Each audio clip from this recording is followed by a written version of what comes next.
Lembrando que você tem até domingo, dia 5, para fazer parte aí da comunidade secreta do Plantão Brasil por valor promocional, ó, tá aí com mais de 70% de desconto.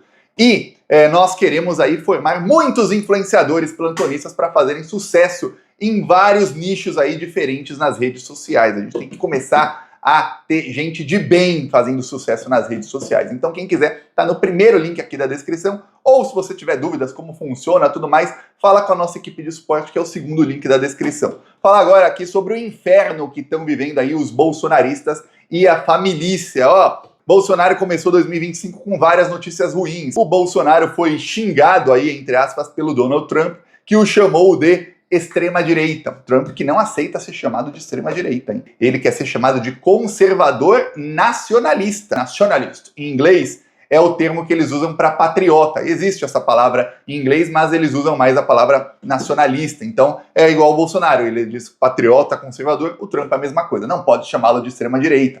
Bolsonaro também não gosta de ser chamado assim, mas o Trump, num documento à Suprema Corte dos Estados Unidos, diz que o Brasil vive plena democracia e que o Bolsonaro é extrema-direita. Deu ruim. Ficou aí 3 semanas tentando chamar a atenção do Trump e do Elon Musk. Quando foi citado, sem nem querer aí, por uma coisa que ele não queria, foi chamado de extrema-direita. Tá, a coisa piorou aí quando chegou no Novo e a imprensa diz aí que o Procurador-Geral da República, Paulo Gustavo Gonet, está acelerando a denúncia contra o Bolsonaro para acelerar a prisão dele. E no dia 31 de dezembro aí, o Gonet anunciou que ia trabalhar no Réveillon, em pleno Ano Novo, ele ia trabalhar para acelerar aí a denúncia. Saem novas notícias da imprensa dizendo que, olha, tem outros aí processos que estão sendo acelerados e que isso está sendo acelerado porque até os ministros do STF ficaram chocados com o tamanho aí da organização e da tentativa de golpe do Bolsonaro. Então eles querem acelerar a prisão dele. O Rogério Correia falou aí, em pleno Ano Novo, que ele aposta que o Bolsonaro será preso em setembro. O Paulo Pimenta também gravou um vídeo aí na virada do ano, ministro Paulo Pimenta, dele que foi ameaçado aí de morte pelo Carlos Bolsonaro. Ele disse que o Bolsonaro deve passar o dia 7 de setembro preso. Então, se for em setembro, é até dia 6, entre dia 1 e 6. Ou antes de setembro deve ser a prisão dele, segundo Paulo Pimenta. Pois bem, eis que agora sai notícia na imprensa dizendo que esse ano aqui, 2025, o TSE vai caçar governadores bolsonaristas, principalmente 2 deles, que são um que é talvez um dos mais bolsonaristas, que não é muito citado porque ele é de Roraima, e aí geralmente a imprensa fala mais aí dos estados do Sudeste, né? Que é esse aqui, que é o Denário, Antônio Denário. É esse aqui. Ele tem várias fotos aí com o Bolsonaro, amigos, muito amigos. O Denário é extremamente bolsonarista raiz. Ele foi cassado no TRE 4 vezes. Essa é a vergonha que é a justiça do Brasil. O cara é cassado 4 vezes no TRE, aí o processo chegou no TSE no ano passado. Sabe o que fez a senhora Carmen Lúcia? Carmen Bolsominion Lúcia, aquela que era a cachorrinha do Sérgio Moro, né? Capacha do Sérgio Moro e do Dallagnol. Capacha mesmo, capacha é aquilo que quando você chega da rua com o pé todo sujo de cocô, de coisa, você limpa assim no capacho. Lembro que ela fazia tudo que o Moro e o Dallagnol queriam, e aí o Dallagnol e os procuradores da Lava Jato, no Telegram, em mensagens ali, chamavam ela de frouxa. Pois bem, é pior que frouxa. Se fosse só frouxa, a gente fala, pô, a pessoa frouxa um dia pode conseguir coragem. O caso da Carmen Lúcia é um pouquinho pior. Carmen Lúcia deixou o Tarcísio disseminar fake news contra o Boulos em pleno dia da eleição e ficou por isso mesmo. Deixou o Pablo Marçal fazer todo tipo de crime eleitoral e ficou por isso mesmo. Aliás, a candidatura do Marçal à prefeitura de São Paulo só foi possível porque a Carmen Lúcia, ela atrasou um julgamento de um processo ali de uma tomada de poder que teve no partido do Marçal. Outro é aí o bandido Antônio Denário, um bolsonarista raiz, extrema-direita, que foi cassado 4 vezes, e aí em agosto do ano passado a Carmen Lúcia simplesmente suspendeu o julgamento sem data. Porém agora o que acontece é que tem uma pressão muito grande, inclusive de ministros do STF, para que esses processos de cassação andem. Então a Carmen Lúcia vai ser obrigada a tramitar uma coisa que ela não quer, a contragosto. É engraçado, ela tramita e na hora ela pode até votar a favor da cassação e tudo mais, mas tudo que ela pode fazer para atrasar, ela faz. Nunca se esqueça do caso ali dos 2 pastores que o Bolsonaro colocou no Ministério da Educação para pedir propina a prefeitos, com vários prefeitos delatando, e também o então ministro do Bolsonaro, que também era pastor, lembre, pastor, ladrão de dinheiro público, chegou a ser preso o ministro, a investigação chegou na Carmen Lúcia, a Carmen Lúcia, ela simplesmente sentou na investigação. A Carmen Lúcia não deixou que nada mais fosse investigado. A investigação morreu nas mãos da Carmen Lúcia. Ah, se fosse uma investigação contra um petista sem provas, nossa, aí a Carmen Lúcia ia pintar e bordar. Aí ela ia até vazar a investigação para o Jornal Nacional da Manchete, como faziam lá na época da Lava Jato, né? Mas como é contra Bolsominion de extrema-direita, aí, né? Aí finge que não aconteceu nada, finge que não teve crime, vamos enterrar a investigação. Carmen Lúcia. Pois bem, eis que agora contra o Antônio Denário uma coisa vai ficar feia. Ele foi cassado 4 vezes aí no TRE, as 4 aí por abuso de poder econômico, abuso de poder político. Ele distribuiu cestas básicas no período eleitoral, então ele ia lá com um santinho dele e tudo mais, distribuir cestas básicas para os moradores lá de Roraima. Tá comprando voto. Ele pagou com dinheiro público reforma das casas ali de cabos eleitorais deles. Então alguém ali que ia trazer 100, 200 votos para ele, ia lá e reformava a casa das pessoas. Olha só, no período eleitoral, ele também enviou 70 milhões para cidades do interior no período eleitoral. Tudo aí que não se pode fazer, ele estava fazendo para comprar votos.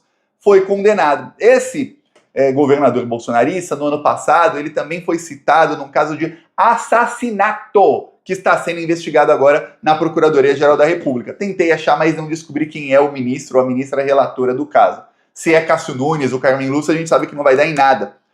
Foram mortos aí um casal numa disputa de terras no interior de Roraima. O governador, ele estava fazendo comício, isso na campanha eleitoral de 2024 agora, tá? Não, foi 2024, abril, esse assassinato. Ele estava ali fazendo um comício ali pré-eleitoral, e ele se encontrou com o irmão do assassino. O assassino está preso. O assassino citou no depoimento que o governador conversou com o irmão dele e que ele tentou ligar para a delegada geral de Roraima para ver se ela abafava o caso. Ela não atendeu, aí o governador ligou para outra pessoa para dar o número dela, e aí deu o número dela para o irmão aí do assassino ligar para a delegada geral de Roraima. E a polícia conseguiu achar ali que realmente a ligação foi feita dele para a delegada, ou seja, a versão aí do assassino de que o governador estava abafando o crime, bolsonarista. Tem tudo aí para ser verdadeira, vai dar ruim aí pro governador, viu? Ele vai ser caçado e preso. É isso que vai acontecer com o governador bolsonarista de Roraima.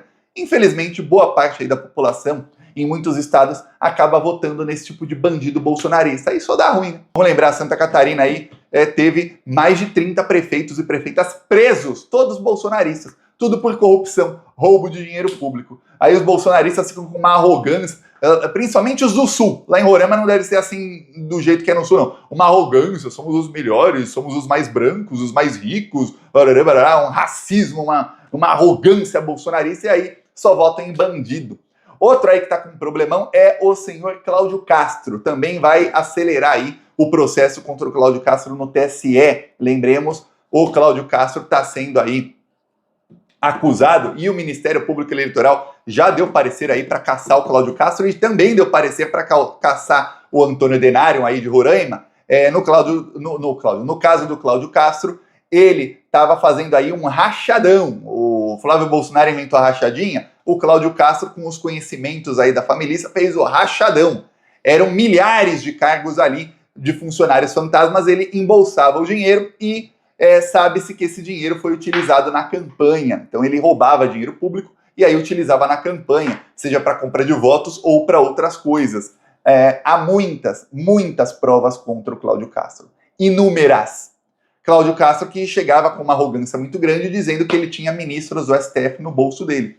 Até que, de repente, teve uma operação de busca e apreensão que pegou ali, foi na casa do irmão do Cláudio Castro, pegou uma planilha de pagamento de propinas. Tá ruim aí pro Cláudio Castro, viu? Bem ruim. Aí o que acontece? O TSE deve julgar agora em 2025, de 2025 não passa, a cassação desses dois aí. Então, muito provavelmente, no próximo ano novo aí, nós teremos já um governador diferente no Rio de Janeiro e um governador diferente em Roraima. E no Rio de Janeiro, cumprir aquela sina, né? Quem é eleito governador acaba sendo preso. Provavelmente aí o candidato anti-bolsonarista para governo do Rio de Janeiro em 2026 deve ser o Eduardo Paes. Eduardo Paes está fazendo de tudo aí para se viabilizar como candidato ao governo. Ele tem simpatia aí de parte da esquerda, né? Ele é amigo do Lula, tudo mais, mas ele é de direita, tá? Ele é aquela direita ali de festivo e tal, mas não deixa de ser direita. Mas tem apoio aí de boa parte da esquerda para ganhar do bolsonarismo. É o que a imprensa quer, tá? Se você pensar bem qual é a opinião aí dos empresários, grandes empresários do Brasil que patrocinam a nossa imprensa, se você vê, o que eles querem? Eles querem fortalecer a direita neoliberal, que é o que eles sempre quiseram, enfraquecer a esquerda ao máximo, enfraquecer inclusive o governo Lula de todas as maneiras possíveis e imagináveis, para que em 2026 a esquerda seja obrigada a apoiar a direita. Por quê? Porque se você não apoiar a direita, aí os senadores e governadores eleitos vão ser de extrema direita. Então melhor a direita neoliberal, aquela direita PSDB, Fernando Henrique Cardoso, Aécio Neves, esse tipo de direita. O Eduardo Paes não chega a ser daquela laia, não. Mas enfim, é direita. Sendo direita já é mais palatável aí para a imprensa, etc. Melhor para a imprensa um Eduardo Paes do que alguém do PT, por exemplo. Melhor alguém do PSD, que é do Kassab, que é o partido dele, que é um partido de direita, do que alguém do PT no Senado, por exemplo. Então é isso que está se desenhando. Então seguem aí com fake news contra o Lula para enfraquecer o governo Lula para que chegue em 2026 e ele seja obrigado a fazer uma frente mais ampla ainda para que de 2027 em diante tenha um governo nem de centro-esquerda como é hoje, sim um governo bem para a direita. Eu peço a sua inscrição no canal, vamos fortalecer aqui a esquerda porque precisamos, viu? A gente está sendo atacado de todos os lados.